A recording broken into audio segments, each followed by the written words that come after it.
अस्सलाम वालेकुम नाजरीन, स्मार्ट टीवी में खुश आमदीद। शुरू अल्लाह के नाम से जिसने हमारी तरफ नूर और रोशन किताब भेजी। नाजरीन, हम बड़े बेरहम लोग हैं। हम किसी की पगड़ी उछालने में ज़रा भर भी दरेग नहीं करते।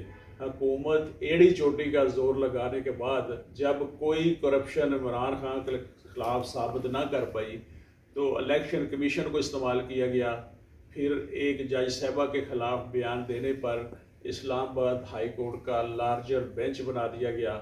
दहशत गर्दी के मुकदमात दर्ज हुए, टेरियन वाइड आ गई, कुछ साबित ना हो सका तो फिर एक अवामी मकबूल लीडर के ख़िलाफ़ करदार कुशी की मुहिम शुरू कर दी गई। इसे जलील करने और अपने इंतकामी जज्बात की तस्कीन के लिए निकाह जैसे पर्सनल इशू पर सियासत शुरू कर दी। हमारी सियासी जमातों का किरदार बहुत ही शर्मनाक है। हुकूमत वक्त अब आखिरी उम्मीद के तौर पर इमरान खान के निकाह को स्कैंडलाइज कर रही है। हुकूमती पॉलिसी और इंतकाम अपनी जगह सही, लेकिन ये खालिस्तान निजी मामला है। इसे हुकूमत ने सियासी मसला बना दिया है।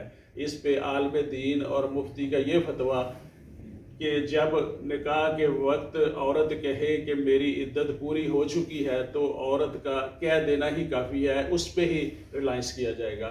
अब वो अदालत में कह रहे हैं कि जी पहले कुछ और कहा था, फिर बाद में कुछ और कहा था। इससे ये बात सामने आती है कि प्रॉब्लम निकाह में नहीं, निकाह ख्वाह में है। जो 5 साल बाद अपनी स्टेटमेंट तब्दील कर रहा है, कार्रवाई तो एहतसाब इन मौलाना का होना चाहिए। ये वही मुफ्ती सईद साहब है जो 1996 की मुंतज़िम हुकूमत के ख़िलाफ़ फौजी बगावत जब हुई तो इसमें भी वो शामिल थे, और क्यों शामिल थे ये सवाल भी वजाहत तलब है। इस मामले में मुफ्ती साहब इतनी साजिश आसानी से साजिश का हिस्सा बनकर फारग नहीं हो सकते। मामला कज़ब तक जाएगा। अगर इमरान का निकाह शरई तौर पर दुरुस्त साबित हो जाता है तो मौलाना के ख़िलाफ़ शरई तौर पर कज़ब की कार्रवाई होनी चाहिए। यह इस्लाम का तकाजा है और यही बुनियादी इंसाफ और बेसिक जस्टिस है।